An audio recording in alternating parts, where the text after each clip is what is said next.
జై శ్రీరామ్. శ్రీమాత్రే నమః. శ్రీ గురుభ్యో నమః. 2025 సంవత్సరం జూలై 10వ తారీఖు. ఈరోజు చాలా శుభ విశేషాలతో కూడుకొని ఉంది. ఆషాఢ మాసంలో వచ్చే పౌర్ణమి. ఆషాఢ పౌర్ణమి చాలా అంటే చాలా శుభత్వాన్ని కలిగించే పౌర్ణమి. మనలో ఉన్న అజ్ఞానాన్ని దగ్ధం చేసే పౌర్ణమి అని కూడా చెప్పచ్చు. దానికి కారణము దీనిని వ్యాస పౌర్ణమి లేదా గురు పౌర్ణమి అని వ్యవహరిస్తాము. వ్యాస పౌర్ణమి, గురు పౌర్ణమి ఎందుకు అంత విశిష్టత సంతరించుకుంది? అసలు గురువు యొక్క ప్రాధాన్యం మన జీవితాల్లో ఏంటి? దీని గురించి మనం తెలుసుకోవాలంటే అసలు వ్యాస భగవానుడు అంటే శ్రీ మహావిష్ణువు సాక్షాత్ శ్రీమన్నారాయణుడే వ్యాస భగవానుడని శాస్త్రాలు చెప్తూ ఉన్నాయి. మనందరికీ కూడా తెలిసిన విషయమే. శ్రీమన్నారాయణుడు మనకి ఏ విధంగా బోధ చేస్తూ ఉన్నాడు? వ్యాస భగవానుడు రూపంలో వచ్చి ఆయన అనేక రూపాల్లో వచ్చి శ్రీమన్నారాయణకి దశావతారాలు ఉన్నాయి, ఏకవింశతి అవతారాలు ఉన్నాయి, అంటే 21 అవతారాలు ఉన్నాయి. ఈ 21 అవతారాల్లో కూడా ఆయన మనకి ఏదో ఒక జ్ఞానబోధ చేస్తూనే ఉన్నారు.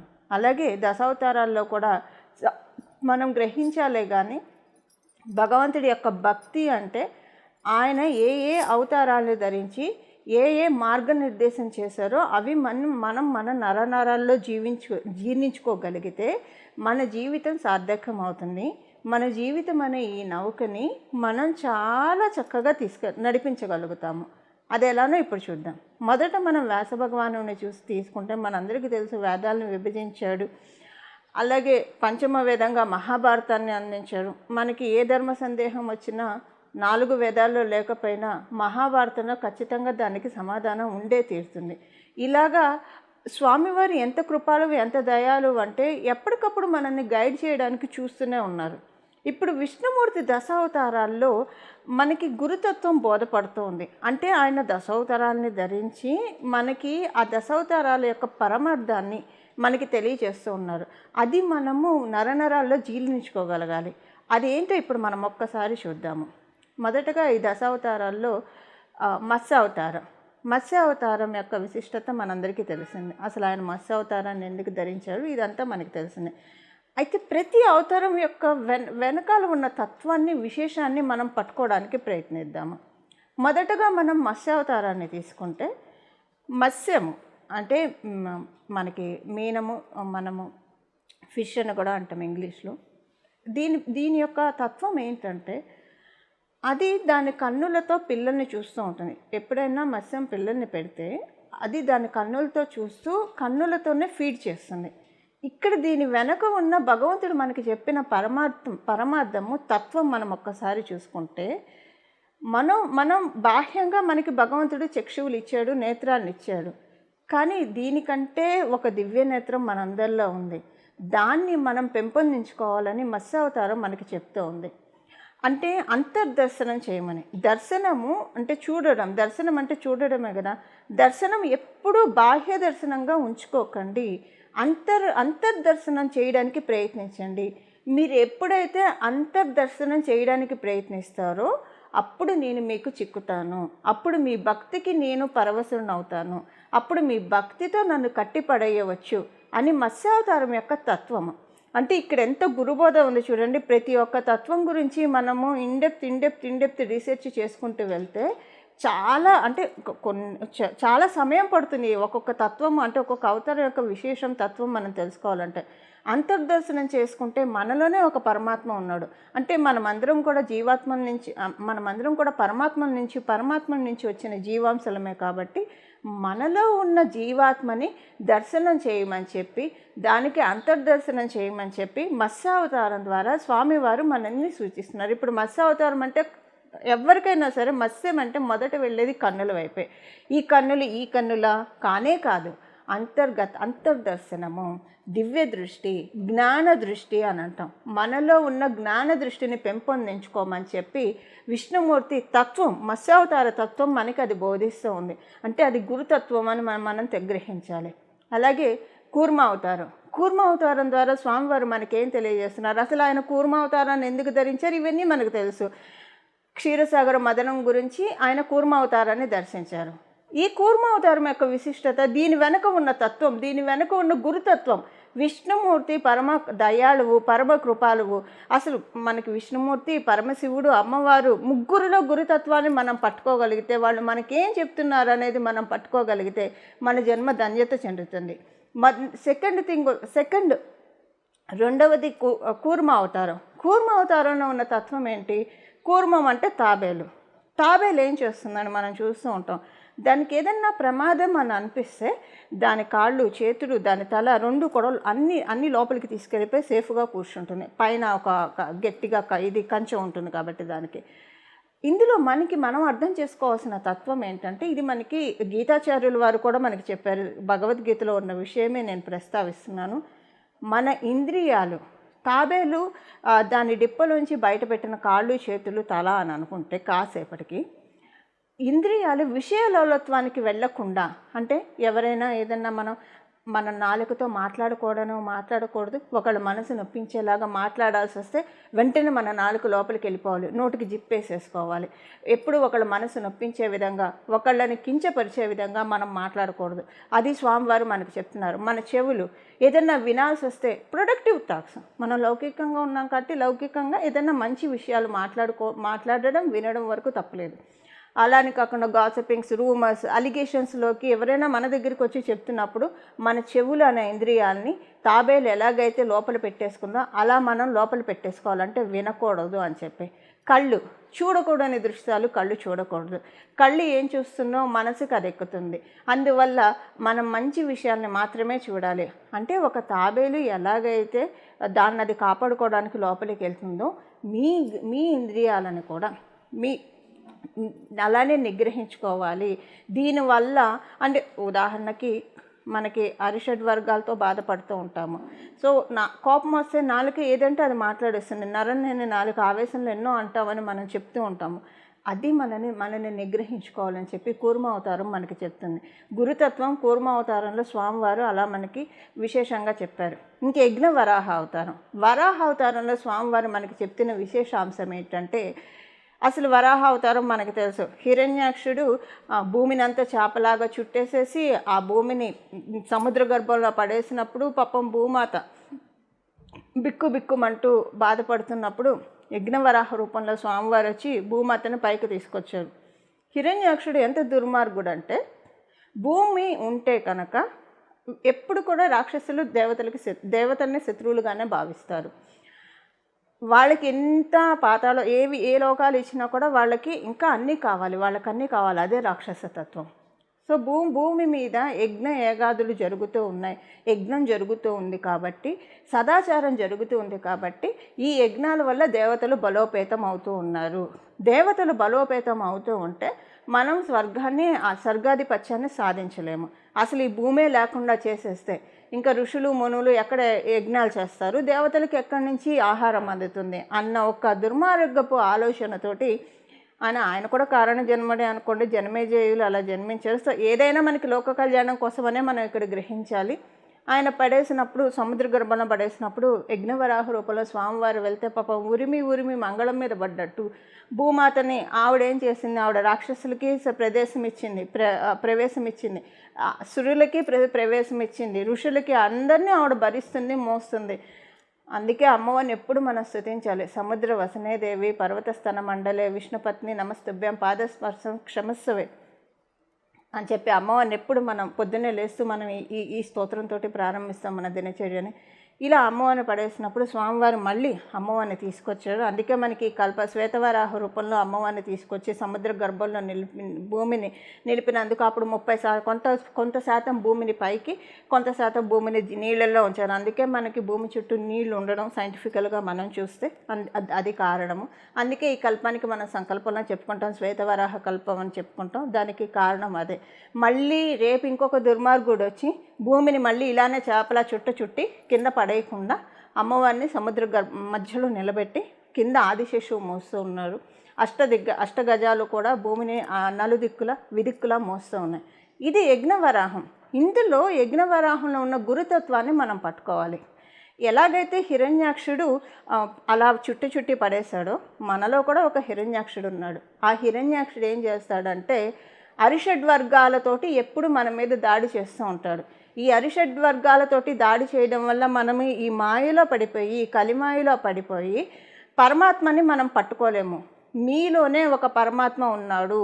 విష్ణుమూర్తి ఎలాగైతే యజ్ఞవరాహ రూపంలో సముద్ర గర్భంలోకి వెళ్ళి భూమిని తెచ్చి పైకి నిలబెట్టాడో, అలా మనలో ఉన్న మన పరమాత్మని మనము ఈ అరిషడ్ వర్గాలకి లోబడకుండా పరమాత్మని తెలుసుకోవాలి. అందుకే మనకి వాగ్గేయకారులు వాళ్ళు ఎంత ఉపాసన బలంతో ఈ గీతాన్ని రచించారో అనిపిస్తుంది. అంతరంగం మెల్ల శ్రీహరికి ఒప్పించకుంటే వింత వింత విధముల తీరునా బంధముల అని చెప్పి, మన అంతరంగం ఎప్పుడు శ్రీహరికి మనము ఇవ్వకుండా ఉంటే మనకి భవబంధాల చట్రంలో మళ్ళీ భర్త సైకిల్లో పడి కొట్టుకుంటూనే ఉంటుంది ఈ జీవుడు. అలా కాకుండా దాని నుంచి బయటికి రండి పిల్లలు అని చెప్పి స్వామివారు మనకి యజ్ఞవరాహ రూపంలో ఇలాంటి గురుతత్వాన్ని మనకి బోధించారు. తర్వాత యజ్ఞవరాహ రూపం తర్వాత ఆయన లక్ష్మీ నరసింహస్వామి వారి రూపంలో వచ్చారు. ఈ లక్ష్మీ నరసింహస్వామి వారి రూపం అత్యంత విశిష్టమైనది. ప్రత్యేకించి మనం జ్యోతిష శాస్త్ర పరంగా చూసుకుంటే మంగళ దోషాలతోటి ఎవరైతే ఇబ్బంది పడుతూ ఉన్నారో, అంటే భూ వివాదాలు కావచ్చు, అందరితోటి వాగ్వివాదాలు కావచ్చు, లేదా వివాహం కాని వాళ్ళు కావచ్చు, వైవాహిక జీవితంలో సమస్యలు ఉన్న వాళ్ళు కావచ్చు, వీళ్ళందరూ లక్ష్మీ నరసింహస్వామి ఉపాసన చేస్తే వాటన్నిటి నుంచి మనల్ని పరిరక్షిస్తాడు. అసలు లక్ష్మీ నరసింహస్వామి తత్వం మనందరికీ తెలిసిన హిరణ్యకశిపుడిని ఆయన గోళ్ళతోటి మొత్తం ఆయన తొడల మీద కూర్చోబెట్టుకొని చీల్చి చండాడేస్తాడు. అంటే ఇక్కడ మనం స్వామివారిని అడగాల్సింది ఏంటంటే, ఇక్కడున్న గురుతత్వం ఏంటంటే, స్వామి హిరణ్యకశిపుడిని ఎలాగైతే సంహరించి ఆయనకి ముక్తిని ప్రసాదించావో, అరిషడ్ వర్గాలతోటి అనునిత్యం బాధపడుతూ ఉన్నాము. కామ క్రోధ లోభ మద మాత్సర్యాలతోటి ఈ జీవుడు బాధపడుతూ ఉన్నాడు. మాలో ఉన్న కామ క్రోధము లోభ మద మాత్సర్యాన్ని ఎలాగైతే హిరణ్యకశిపుని చీల్చి చండాడావో, అలానే మాలో ఉన్న ఈ అరిషడ్ వర్గాల్ని చీల్చి చండాడేసి మమ్మల్ని జీవన్ముక్తుని చేయనాయన, వీటిల్లోకి మమ్మల్ని లోబడకుండా మమ్మల్ని అనుక్షణం సదా రక్షించు, అనుక్షణం నీ గైడెన్స్లోనే మేము వెళ్ళేట్టు మమ్మల్ని దీవించు అని గురుతత్వం లక్ష్మీ నరసింహస్వామి వారి రూపంలో మనకి తెలియజెప్పారు. అలాగే వామన అవతారం మనకి తెలుసు. బలిచక్రవర్తిని పాతాళానికి అణగదొక్కాడు. అంటే ఆయనలో ఉన్న అహాన్ని అణగదొక్కాడు స్వామివారు. అలాగే ఆయనకి ఇంద్ర పదవిని కూడా ఎంత కృపాలు అంటే, పాతాళలోకంలో ఆయన భక్తికి మెచ్చి పాతాళలోకంలో ఆయనకు ఒక బౌన్సర్ లాగా శ్రీమన్నారాయణ ఉన్నాడు. అంటే అర్థం కావడానికి బౌన్సర్ అని చెప్తున్నా, ఒక రక్షకుడిగా శ్రీమన్నారాయణుడు ఉన్నాడు. అలాగే అది కాకుండా ఆయన చేత పూజలు అందుకుంటున్నాడు. ఈ చాతుర్మాసంలో మనందరం చేసే పూజలను కూడా అక్కడి నుంచే దీవిస్తున్నాడు స్వామివారు. ఇది బలిచక్రవర్తి యొక్క వరం వల్ల. అది కాక రాబోయే కాలం మన్వంతరంలో ఇంద్ర పదవి కూడా బలిచక్రవర్తికి అనుగ్రహించాడు. అంటే స్వామి ఎంత దయాళువు, ఎంత కృపాలువు. అంటే ఇదంతా జరగాలంటే మనలో అహం అనేది ఉంటే కనుక పైకి రావడం, జీవితంలో ఎదగడం చాలా కష్టమవుతుంది, దుర్లభం అవుతుంది. మీరు జీవితంలో జీవించాలంటే ఇవన్నీ మీరు గెలవాలి, ఫస్ట్ మనల్ని మనం గెలవాలి అని వామన అవతారం ద్వారా గురుతత్వాన్ని స్వామివారు మనకి బోధిస్తూ ఉన్నారు. తర్వాత పరశురాముడు మనకు తెలుసు. పరశురామ అవతారం విశిష్టత మనకు తెలుసు. పరశురాముడుగా ఇక్కడ ఆయన ఎంత శూరత్వం, ఎంత ధీరత్వం కలవారో, ఒకనాడు వారి తండ్రి గారు పిలిచి పరశురాముడిని తల్లిగారిని జమదగ్ని పిలిచి వాళ్ళ తల్లిగారిని ఖండించమని చెప్పారు శిరస్సు. వెంటనే తండ్రి గారు ఆజ్ఞానుసారము శిరస్సుని ఖండించారు. ఒక్క మాట కూడా అడగలేదు. ఎందుకు మీరు చెప్పినప్పుడు నేను ఎందుకు నా తల్లిని శిరస్సును ఖండించాలి? నా తల్లి మీరు నాకెంత, నా తల్లి నాకంత అని ఒక్క ప్రశ్న వేయలేదు. కానీ ఆ తర్వాత మళ్ళీ జమదగ్న మహర్షి సంతసించి ఏం వరం కావాలో కోరుకోమన్నప్పుడు నా తల్లిగారిని, నా మాతృమూర్తిని పునర్జీవితురాలు చేయమని స్వామివారు వేడుకున్నారు. అంటే ఇక్కడ మనం తెలుసుకోవాల్సింది, అనువు కాని చోట అధికులం అనరాదు. మనము ఎక్కడ ఎలా రియాక్ట్ అవ్వాలి, ఎక్కడ ఎలా మనం సిచ్యువేషన్స్కి తగ్గట్టు ప్రవర్తించాలి. అక్కడ తండ్రి గారి మాట ధిక్కరిస్తే పితృశాపానికి బలయ్యే అవకాశం ఉంటుంది. పోనీ పితృశాపం కూడా ఆయన పరమాత్మ కాబట్టి ఖాతరు పెట్టాడు. వాక్యాన్ని ఉల్లంఘించిన వాడవుతాడు లోకం దృష్టిలో. రెండవ విషయం ఏంటంటే, పితృగారి శాపానికి కూడా గురయ్యే అవకాశం ఉంటుంది. అలా కాకుండా పితృగారిని సంతసింపచేసి నొప్పించక తానవ్వక తప్పించుకు తిరుగువాడు ధన్యుడు సుమతి అన్న చందాన పరశురాముడి తత్వం మనకి గురుబోధ చేస్తుంది. మనము దశావతారాల్లో అసలు విష్ణుమూర్తి ఎంత గురుబోధ చేశాడంటే మనకి అది మనం పట్టుకోగలగాలి ఆ తత్వాన్ని. ఇది పరశురాముడు. ఇంకా మర్యాద పురుషోత్తముడు, మనందరి ఆరాధ్య దైవమైన శ్రీరామచంద్రమూర్తి గురించి అయితే చెప్పక్కర్లేదు. ఆయన మనకి ఎన్ని లక్షణాలని బోధించాడు, ఎన్ని విషయాల్ని బోధించాడంటే ఆయన రామావతారం ద్వారా రాత్రికి రాత్రి రేపు పొద్దున్నే పట్టాభిషిక్తుడు అవ్వాలన్నప్పుడు రాత్రికి రాత్రి రాజకీయాలు జరిగి అది ఏ వరం చేత కావచ్చు, ఏ కారణాల చేత అయినా కావచ్చు, న్యాయంగా చూస్తే రామచంద్రమూర్తికే పూర్తి అర్హత ఉంది. అక్కడికి దశరథ మహారాజు వచ్చి నువ్వు నన్ను జైల్లో పెట్టి నువ్వు నీ పదవిని అధిరోహించు, నేను జైల్లో ఉండి నిన్ను చూస్తూ ఉంటానన్న రామచంద్రమూర్తి పితృపరిపాలన వాక్యమే చేశాడు. ఆయన అంటే ఇప్పుడు అంత పెద్ద కింగ్డమ్ వదిలేసుకొని అడవుల్లోకి వెళ్ళిపోమంటే అది కూడా పెళ్ళైన కొత్తల్లో పాత్రల్లో అని కాదు, రాజభోగాల్ని ఛేదించి వెళ్ళిపోమంటే ఎవరండి వెళ్ళిపోయేది? రాత్రికి క్యాలిక్యులేషన్స్ అన్నీ మరి ఉదయాన్నే పట్టాభిషిక్తుడు అవ్వాల్సిన వారు. రామావతారం నుంచి మనం తెలుసుకోవాల్సింది వ్యక్తిత్వం. అది రామచంద్రమూర్తి యొక్క వ్యక్తిత్వం, హుందాతనం. ఆయన ఏమి రియాక్ట్ అవ్వలేదు వాళ్ళ నాన్నగారు చెప్పినప్పుడు. నువ్వు ఇలా అడవిలోకి వెళ్ళాలి అంటే అలాగే నాన్నగారు అని చెప్పి ఎంత హుందాగా ప్రవర్తించారు. అలాగే గాంభీర్యాన్ని ప్రదర్శించాడు. మామూలుగా అయితే మనం అసలు పరమాత్మతో పోల్చుకోకూడదు. ఎవరికైనా కొంచెం అన్యాయం జరిగితే ఊరు వారా దండోర వేస్తాం. నాకు అలా జరిగింది, నాకు ఇలా జరిగింది, నా ఆస్తిపాస్తులు లాగేసుకున్నారు, నన్ను అన్యాయం చేశారు, నేను కష్టపడ్డాను, నేను ఒకళ్ళకి హెల్ప్ చేశాను, ఒకళ్ళు నన్ను వెన్నుపోటు పొడిచారు, ఇవే మాటలు మనం వింటూ ఉంటాము. కానీ రామచంద్రమూర్తి ఆయనకి రావాల్సిన పదవి అన్యాయంగా ఇంకొకళ్ళకి అంటే వాళ్ళ తమ్ముడు గారికి అనుకోండి వెళ్ళిపోతున్న మాట్లాడకుండా ఎంత హుందాతనాన్ని ప్రదర్శించారండి. వ్యక్తిత్వం, హుందాతనం, ఇవన్నీ కూడా గుంబనంగా ఉండడం, ఇవన్నీ అంటే ఎన్ని పరిస్థితులు వచ్చినా అసలు రామావతారం ఇప్పుడు వాల్మీకి మహర్షి రాయబట్టి మనకి ఇవన్నీ తెలిసే కానీ ఇంత జరిగిందని లేకపోతే మామూలుగా అయితే తెలియదు కదా. స్వామివారు అంటే అంత లోపల అన్ని లోపాయికారాలు జరిగినా కూడా ఆయన ఏనాడు కూడా అంటే ఆయన భగవంతుడు అనుకోండి, అందుకే ఆయన భగవంతుడు. సో ఏనాడు కూడా చెప్పలేదు. ఇలాగ మనం రామచంద్రమూర్తిలోని తత్వం, గురుతత్వాన్ని మనం గ్రహించగలగాలి. ఇది రామచంద్రమూర్తి యొక్క అవతారం మనకి అందిస్తున్న సందేశం. తర్వాత మనందరి ఫేవరెట్ గారు, మనందరి ఆరాధ్య దైవము కృష్ణ పరమాత్మ. షోడశ కళల్ని పరిపూర్ణంగా, అందుకే పరిపూర్ణ అవతారం అని చెప్తాము. ఆయన మన దగ్గర నుంచి ఆయన చిన్నప్పుడు చాలా లీలలు చేశాడు. అంటే కార్యదక్షత, ఆయన చిన్నప్పుడు చాలా చేశాడు. అంటే లీలని చాలా చూపించాడు. వెన్నను ఎందుకు దొంగతనం చేస్తారు? మనలో ఉన్న వీటిని అంటే మనలో ఉన్న దోషాలను ఆయన దొంగతనం చేస్తారు. అందుకే కదా ఆపదమపహర్తారం దాతారం సర్వసంపదం లోకాభిరామం శ్రీరామం భూయో భూయో నమామిహ అని మనం కీర్తిస్తాం. రాముడైనా ఆయనే, కృష్ణుడైనా ఆయనే. మనకున్న ఆపదల్ని ఆయన దొంగతనం చేస్తాడు. మనకున్న కష్టాన్ని కృష్ణ పరమాత్ముడు దొంగతనం చేస్తూ ఉన్నాడు. రామచంద్రమూర్తి దొంగతనం చేస్తున్నాడు. చేసి మనకేమిస్తాడు? సుఖాన్ని, సౌఖ్యాన్ని, ఆనందాన్ని, లక్ష్మిని అన్నిటినీ కటాక్షిస్తూ ఉన్నాడు. ఇది కృష్ణ పరమాత్మ. గీతాచార్యుడిగా గీతోపదేశం చేసి అర్జునుని కార్యోన్ముఖుని చేసి పట్టుదల, అలాగే నిబద్ధత, స్థైర్యంతో పనుల్లో విజయం సాధించాలని చెప్పి కృష్ణతత్వం మనకి బోధిస్తుంది. కృష్ణతత్వం మనకి చాలా బోధిస్తుంది.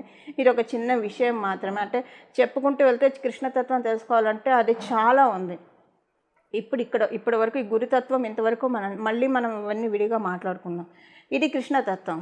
అలాగే గౌతమ బుద్ధుడిగా వచ్చాడు. బుద్ధుడిగా వచ్చినప్పుడు ఆయన రాక్షసులు అంటే దుర్మార్గుల దగ్గర ఐశ్వర్యం ఉండకూడదు. దుర్మార్గుల దగ్గర ఐశ్వర్యం ఉంటే వాళ్ళు పనికిమాలిన పనులకే వాడతారు. అలాగే లోక కళ్యాణం కోసం వాడకపోగా లోక వినాశనం కోసం దుర్మార్గులు బలోపేతం అయితే, దుర్మార్గుల దగ్గర ధనం ఉంటే లోకోపకారం కోసం కాకుండా లోక నాశనం కోసం వాడతారు. అందుకని గౌతమ బుద్ధుడి రూపంలో వచ్చి ఈ యాగాది క్రతులన్నిటినీ నిరసించి, అంటే ఇవన్నీ చేస్తే ఉదయమేమో ఇవన్నీ చేసి తర్వాత ఏమో మళ్ళీ వాళ్ళు చేసే రౌడీ షీటర్ పన్ను వాళ్ళు చేస్తూ ఉన్నారు రాక్షసులు.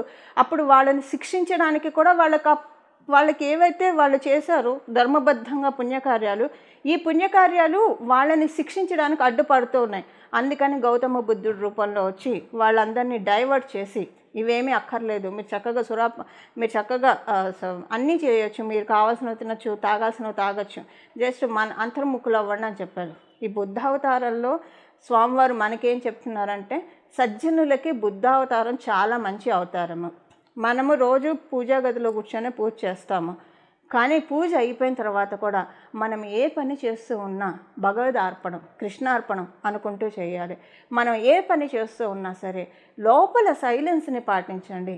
బయట సైలెన్స్, నోటికి జిప్పేసుకోవడం, లోపల సైలెన్స్, ఇక్కడ కూడా జిప్పేయాలి. ఇక్కడ జిప్పేస్తేనే పరమాత్మ తత్వం మనకి బోధపడుతుంది.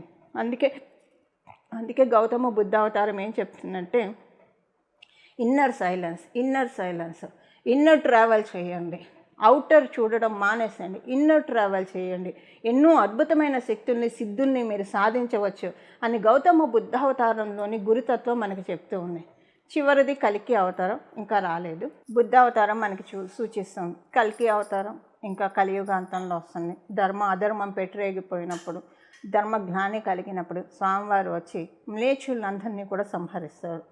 మనలో కూడా మ్లేచ్ఛ లక్షణాన్ని మనం ఎప్పటికప్పుడు సంహరించుకోవాలని విష్ణుమూర్తి మనకి ఈ రకంగా దశావతారాలు ఎత్తి ఒక ఇవన్నీ ఎత్తినా మనం తెలుసుకోలేకపోతున్నాం అని మళ్ళీ కృష్ణ పరమాత్మ మనకి గీతోపదేశం చేశాడు. అలాగే వేదవ్యాసుడు మనకి పంచమ వేదమైన మహాభారతాన్ని అందించాడు. ఇది కాక మనకి ఏకవింశతి అవతారాలు ఉన్నంటే 21 అవతారాలు ఉన్నాయి శ్రీ మహావిష్ణువుకి. అందులో ఒకటి దత్తాత్రేయ అవతారం. గురు రూపంలో దత్తాత్రేయ రూపంలో వచ్చి మనందరినీ కటాక్షిస్తూ ఉన్నారు. మనకి దత్తాత్రేయ అవతారం యొక్క విశిష్టత ఏంటంటే మీరు చూడండి, మనం ఇప్పుడు కూడా కొంతమందికి ఈ పాయింట్ కనెక్ట్ అవుతుంది. ఎందుకంటే ఎప్పుడైతే మనలో గురుబలం బాగా ఉంటే ఒకవేళ మనం దత్తాత్రేయుని కొలిస్తే మన జీవితం మారుతుంది.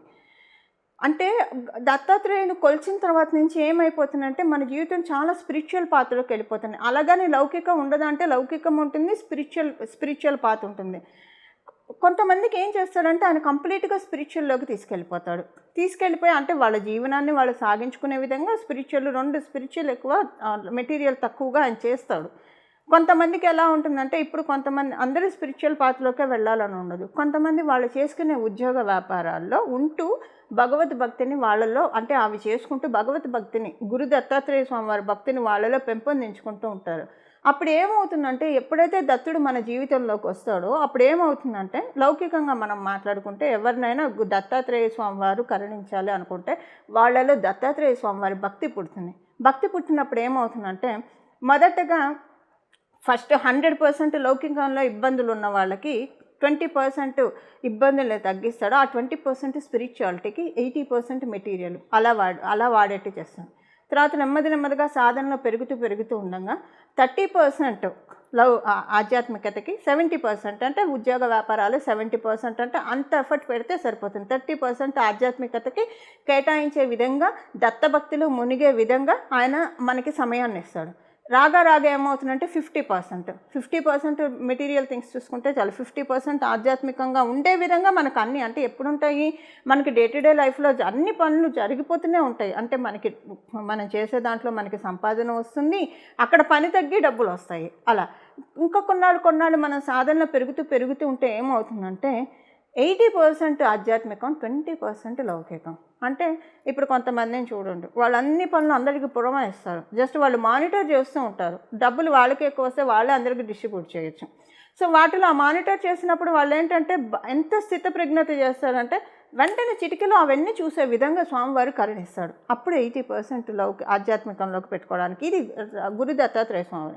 అలాగే స్వామివారు హయగ్రీవుడి రూపంలో వచ్చి వేదాన్ని రక్షించి బ్రహ్మదేవుడికి అందించడం, అలా బ్రహ్మదేవుడు వేదాలు ఆయన దగ్గర ఉండబట్టే హ్యాక్ అవ్వకుండా ఇప్పుడు మనకి అసలు మనం ఎలా జీవించాలనేది వేదాల ద్వారానే కదా మనం సంగ్రహించేది.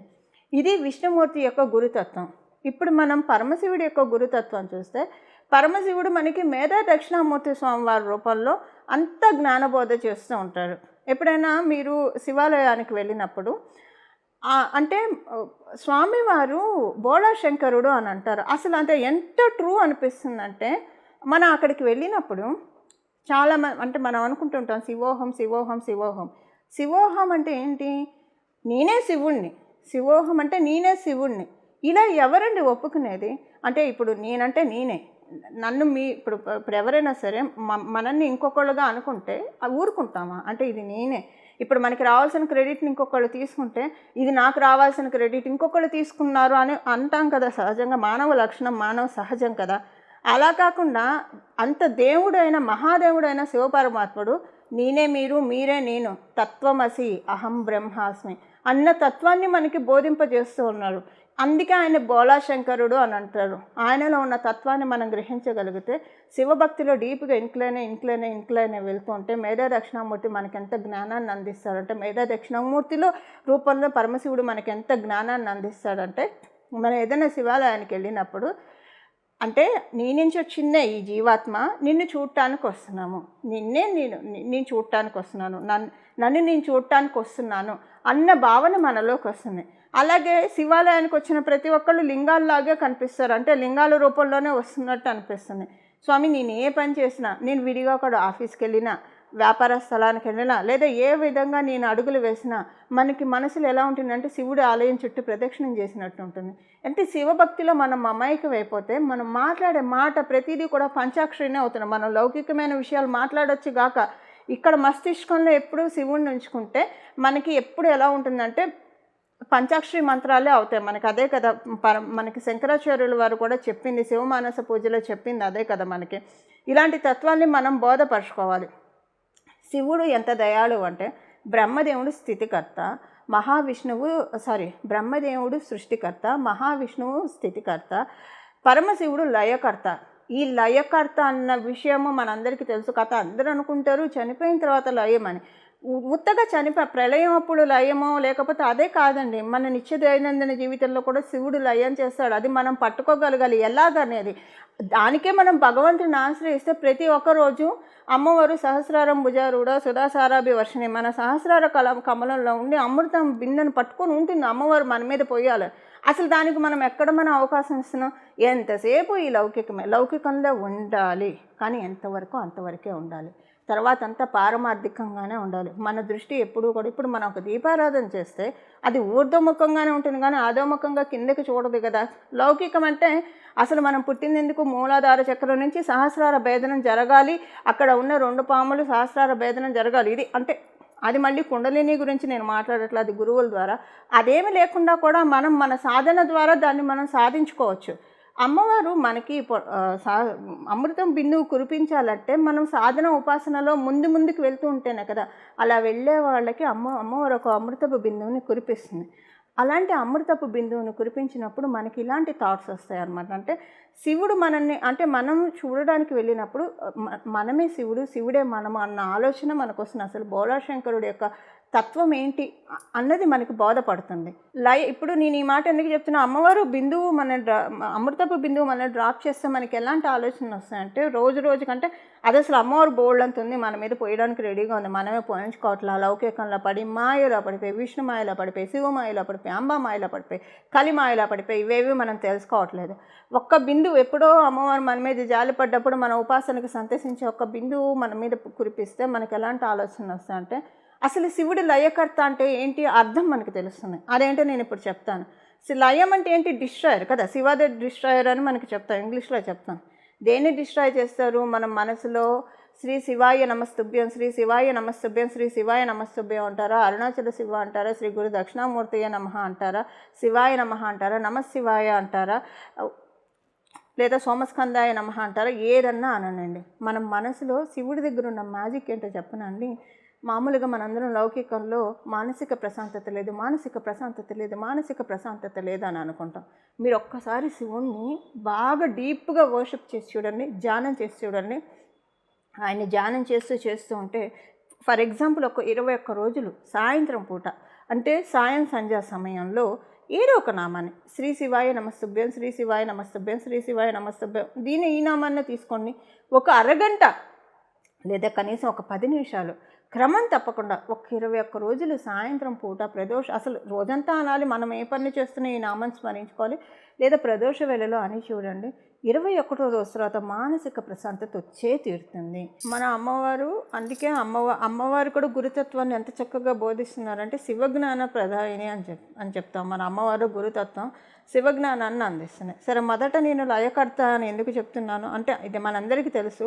డే టు డే లైఫ్లో కూడా మనం లయకర్త అనేది మనం తెలుసుకోవచ్చు. అదేంటో నేను మీకు చెప్తాను. పరమశివుని ధ్యానిస్తూ ఉంటే ఏమవుతుందంటే మనకి మానసిక ప్రశాంతత వస్తుంది. ఎందుకు వస్తుంది? ఆయన లయం చేస్తాడు. దేన్ని లయం చేస్తాడు? మనకున్న టెన్షన్ని లయం చేస్తాడు. మానసికంగా మనం ఏవైతే ఇబ్బందులు పడుతూ ఉన్నామో, టెన్షన్స్లో ఉన్నామో, డిప్రెషన్ అంటారు, టెన్షన్ అంటారు, ఇలా రకరకాలుగా మనం చెప్తూ ఉంటాం. వాటిని ఆయన లయం చేస్తాడు. లయం అంటే డిస్ట్రాయ్ చేస్తాడు. మొదట మనకి ఈ టెన్షన్స్ ఎప్పుడైతే మనకి డిస్ట్రాయ్ అవుతుందో, ప్రశాంత చిత్తంతో ఎప్పుడైతే కూర్చుంటామో అప్పుడు మనకి ఎలాంటి సమస్యలు ఉన్నా అది సమస్యగా మనకు అనిపించదు. దాన్ని మనం సాల్వ్ చేసుకునే విధంగా, సమస్యలు ప్రతి ఒక్కళ్ళ జీవితంలో ఉంటాయి. సమస్య లేని మానవుడు మనకి భూప్రపంచంలో దొరకడు. ఎందుకంటే మత్స్యలోకమే అలాంటిది. మనం కర్మలను అనుభవించడానికే పుడతాం కాబట్టి. కానీ ఒక స్ట్రాంగ్ మ్యాన్కి వచ్చే సమస్య, ఒక వీక్ మ్యాన్కి వచ్చే సమస్య ఒక్కొక్క రకంగా ఉంటుంది. వాళ్ళు హ్యాండిల్ చేసే విధానం వేరువేరుగా ఉంటుంది. ఇక్కడ మనకి స్థితప్రజ్ఞతతోటి ఎలా హ్యాండిల్ చేయాలి, గీతాచార్యుల వారు స్థితప్రజ్ఞత అని ఎలా చెప్పారో, ఇక్కడ మనకి పరమశివుని, గీతాచార్యుల వారిని పట్టుకున్న పరమశివుని పట్టుకున్న ఆయన డిస్ట్రాయ్ చేస్తాడు మనకున్న టెన్షన్స్ని. మనకేమవుతుందంటే మానసిక ప్రశాంతత వస్తుంది.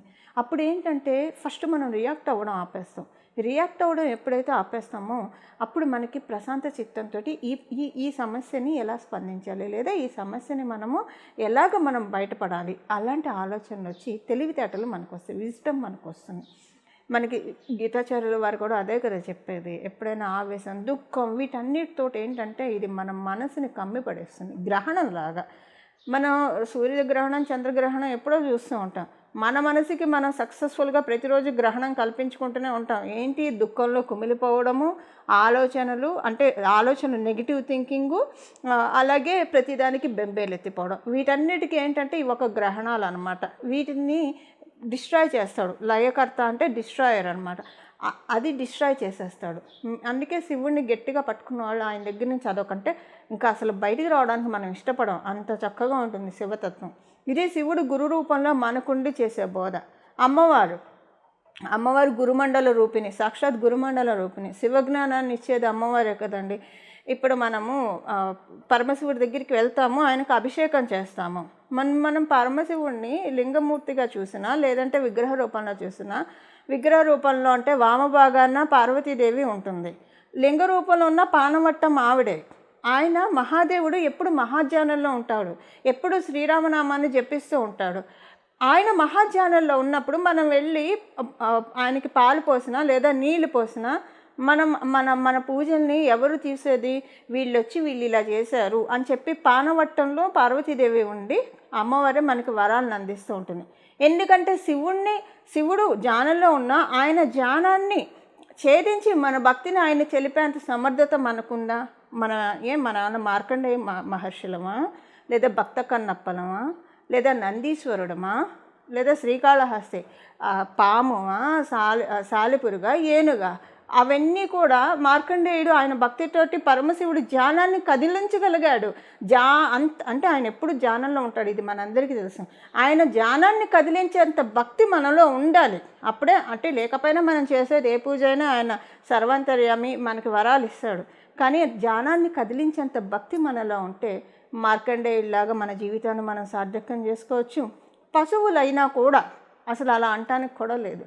అవి ఎంతటి అంటే శ్రీకాళహస్తి అని మనం చెప్పుకొని వెళ్తున్నామంటే అవి ఎంతటి అంటే మనుషుల కంటే అవే బెటర్ ఏమో కదా అని అనిపిస్తున్నాయి. అందుకే నేను ఎప్పుడు శివాలయానికి వెళ్ళినా నందీశ్వరుని చూసినప్పుడు ఆయన కళ్ళ వంక చూస్తాను. నేను 24 గంటలు అసలు ఈ స్వామివారి కళ్ళని చూస్తూ ఉన్నాయి. ఈ కళ్ళు ఎంత పవిత్రమైన కళ్ళు, ఇంత అంటే కనీసం నీ దాంట్లో ఒక రవ్వంతైనా మాకు కలిగించిన ఆయన చెవుల వంక చూస్తూ ఉంటాను. నమ్మకం చమకం ఎప్పుడూ ఆయన చెవుల్లో మారుమోగుతూ ఉంటుంది. శివుడి గురించి ఒక స్థుతి ఆయన చెవుల్లో పడుతూ ఉంటుంది. నందీశ్వరుడికి ఆయన చెవుల వంక చూస్తాను. స్వామి అసలు నీ చెవులు నువ్వే అసలు స్వామివారు ఎదుర్కొన్నా ఉండడానికి నువ్వు అంత నందీశ్వరుడి కథ మనం తర్వాత తెలుసుకున్నాను, నేను విడిగా చెప్తున్నాను. అసలు ఎంత భక్తితోటి స్వామివారిని అలా 24 గంటలు స్వామివారిని చూడాలంటే మనకు సాధ్యమవుతుందా అండి? అలాగా ఎక్కడ ఏ క్షేత్రాల్లో, ద్వాదశ జ్యోతిర్లింగాల్లో కావచ్చు, స్వయంభూ క్షేత్రాల్లో కావచ్చు, నందీశ్వరుడిని స్వామివారికి ఎదుర్కొన్నా ఉండి ఆయనకి కూడా అర్చకులు పూజలు చేస్తారు. ఇలాగా మనకి శివతత్వాన్ని మనం బోధపరచుకోవాలి. పానవట్టంలో మామూలుగా మనం భక్తితో చేసిన పరిపూర్తి భక్తితో చేస్తే పరమశివుడే కదిలి వస్తాడు. అసలు మనం పరిపూర్తి భక్తి కాకపోతే, ఎందుకంటే మనం కలియుగంలో ఉన్నాము, సో మనకి ఉంటాయి అరిషడ్ వర్గాలతో బాధింపబడుతూ ఉంటాం, కలిమాయలో చిక్కుకొని ఉంటాం, ఇవన్నీ ఉంటాయి. అందుకే కదా వేదవ్యాసుడు ముందే చెప్పాడు, అలసులు సొలసులు మంద బుద్ధిపరులు, ఇలా మన గురించి చాలా ఆయన పొగిడాడు స్టార్టింగ్, కలియుగ స్టార్టింగ్. అంటే ఇవన్నీ తిట్ల దండకం అనమాట. అంటే ఎలా ఉంటారు కలియుగంలో ఉన్న దానికి. ఇవన్నీ జయించడానికి అమ్మవారిని ఆశ్రయించాలి. అమ్మవారిని ఆశ్రయిస్తే అమ్మవారి తెర తీస్తుంది, అప్పుడు శివజ్ఞానాన్ని మనకిస్తుంది. రోజు మనం దానికోసం మన పనులు మనం చేసుకుంటూనే దానికోసం పాటుపడాలి. ఇప్పుడు మన పనులు మనం చేసుకుంటూ ఒక గోల్స్ టార్గెట్స్ పెట్టుకుంటాం కదా మనం మెటీరియల్ లైఫ్లో అచీవ్ అవ్వడానికి. అలానే పారమార్థికంగా అమ్మవారిని ధ్యానించాలన్న ఒక టార్గెట్ మనం పెట్టుకుంటే అమ్మవారు మనం అచీవర్స్ అవుతాం. ఇలా పానవట్టంలో ఉన్న పరమశివుడికి చేసిన అభిషేకం అంతా పానవట్టంలో పార్వతీదేవి మీదకి వెళ్తుంది కాబట్టి అమ్మవారు మనల్ని కరుణిస్తూ ఉంటుంది. ఎందుకంటే అర్ధనారీశ్వర తత్వం కదా, పరమశివుడి ధ్యానంలో ఉంటాడు కాబట్టి అయ్యో బిడ్డలు ఎంత కష్టాలతో వస్తున్నారు, ఏవేవి ఇబ్బందులు ఉన్నాయో అని పరమశివుడి ద్వారా ఆవిడే చేస్తుంది. ఒక్కోసారి ఆవిడే స్వామివారికి చెప్తుంది, స్వామి వాళ్ళని చూడు, ఎందుకు నాయన వాళ్ళ మీద నువ్వు దృష్టి ప్రసరించట్లేదు, ఇలా చెప్తుంది. ఇదండి మనకి త్రిమూర్తుల్లో అంటే సరస్వతీదేవి మనకి తెలుసు కదా. అమ్మవారు గురు రూపంలో వస్తే సరస్వతీదేవి, రాజశ్యామలాదేవి, ఇలా మన అమ్మవారిని మనం కీర్తిస్తూ ఉంటాము. ఇప్పుడంటే మనకి ప్రతి ఒక్క అవతారంలోనూ పరమశివుడినే తీసుకోండి, మనకి విష్ణుమూర్తినే తీసుకోండి, అమ్మవారినే తీసుకోండి, గురుబోధ మనకి ఎప్పటికప్పుడు చేస్తూనే ఉంటారు. గురుబోధని మనం తీసుకోవాలి. ఈ గురు పౌర్ణమిని అనుసరించి భగవంతుడి యొక్క అవతారంలో ఉన్న తత్వాన్ని మనం పట్టుకోగలగాలి.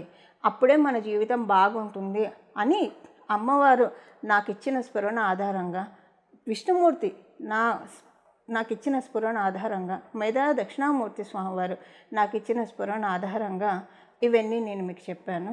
నాకు చాలా సంతోషంగా ఉంది. గురు పౌర్ణమ మనమందరం కూడా చాలా చక్కగా జరుపుకొని గురు భగవానుడి యొక్క పరిపూర్తి దివ్యాశీస్సుని మనం అందుకుందాము. మీకు ఒక నామం ఈ రోజంతా జపించుకోవడానికి, మీరు శివభక్తులైతే కనుక శ్రీ శివాయ నమస్తుభ్యం, శ్రీ శివాయ నమస్తుభ్యం, శ్రీ శివాయ నమస్తుభ్యం అని జపించుకోండి. మీరు విష్ణు భక్తులైతే కనుక నమో భగవతే వాసుదేవాయ, నమో భగవతే వాసుదేవాయ, నమో భగవతే వాసుదేవాయ. మీరు అంబా భక్తులైతే లలితాంబికాయే నమః, లలితాంబికాయే నమః, లలితాంబికాయే నమః, ఈ నామాల్ని ఈ రోజంతా స్మృతించడం. లేదు నాకు ముగ్గురు కావాలి, నేనైతే ముగ్గురు కావాలని అనుకుంటాను. సో ఎవరి ఇంట్రెస్ట్ వాళ్ళకు ఉంటుంది. ముగ్గురు అంటే మనం ఎవరిని పూజించినా మళ్ళీ ముగ్గురికి చెందుతుంది. సర్వదేవ నమస్కారం కేశవం ప్రతిగచ్చతి అని చెప్తుంది. సో మన కేశవుడికి చెందుతుంది, శివుడికి చెందుతుంది. ఏ నమస్కారం చేసినా శివుడికి చెందుతుంది, ఏ నమస్కారం చేసినా అమ్మవారికే చెందుతుంది. ఈ భావంతో మనం చేసుకోవచ్చు. లేదా మీరు విడివిడిగా, అంటే మీరు శివభక్తులైతే శివుణ్ణి, లేదా విష్ణు భక్తులైతే విష్ణుని, అంబా భక్తులైతే అమ్మవారిని కూడా ఆరాధించవచ్చు. మన మనసు ప్రధానం, భక్తి ప్రధానం. ఎలా చేసినా భగవంతుడు స్వీకరిస్తాడు. దీనికి ఒక చిన్న ఎగ్జాంపుల్ నేను మీకు చెప్తాను. అంటే మనకి అమ్మవారి యొక్క తత్వం, ఇంకా అమ్మవారి తత్వంలో ఒక చిన్న విషయం నేను మీకు చెప్పి నేను ఇంకా క్లోజ్ చేస్తాను వీడియోని. అమ్మవారు ఎంత కరుణామూర్తి అంటే, అవ్యాజ కరుణామూర్తి. అంటే ఇప్పుడు మనము అమ్మవారి దగ్గరికి వెళ్ళి ఏదైనా కోరికలు కోరితే మనకి అమ్మవారు తీరుస్తుంది. కానీ మనం ఏ కోరికలు కోరకుండా ఉంటే అప్పుడు అమ్మవారు మన తెర తీస్తుంది, శివుని చూపిస్తుంది. అదేంటి నేను ఇప్పుడు చెప్తా.